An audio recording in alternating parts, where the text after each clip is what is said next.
కేంద్ర ప్రభుత్వం బియ్యం ధరల తగ్గింపునకు శ్రీకారం చుట్టి సామాన్య ప్రజలకు ఊరట కలిగించింది. ఫిబ్రవరి 6 మంగళవారం సాయంత్రం 4 గంటలకు భారత్ రైసును ప్రభుత్వం మార్కెట్లోకి విడుదల చేసింది.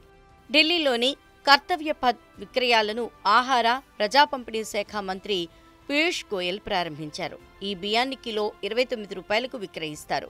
భారత్ రైస్ మంగళవారం నుంచి NAFED, NCCF, కేంద్రీయ బండార్తో సహా అన్ని చైన్ రిటైళ్లలో అందుబాటులో ఉంటుందని కేంద్ర ప్రభుత్వం తెలిపింది. కిలో 29 రూపాయలకి లభ్యమయ్యే భారత్ రైస్ 5 కిలోలు, 10 కిలోల బస్తాల్లో లభించనుంది. త్వరలో ఈ-కామర్స్ సైట్స్లో అందుబాటులోకి వస్తుందని తెలిపారు. దేశంలో పెరుగుతున్న ద్రవ్యోల్బణాన్ని నియంత్రించడానికి ప్రభుత్వం తొలుత భారత్ బ్రాండ్ కింద తక్కువ ధరకు గోధుమ పిండి, పప్పులు, ఉల్లిపాయలు, టమాటాల విక్రయాల్ని ప్రారంభించింది.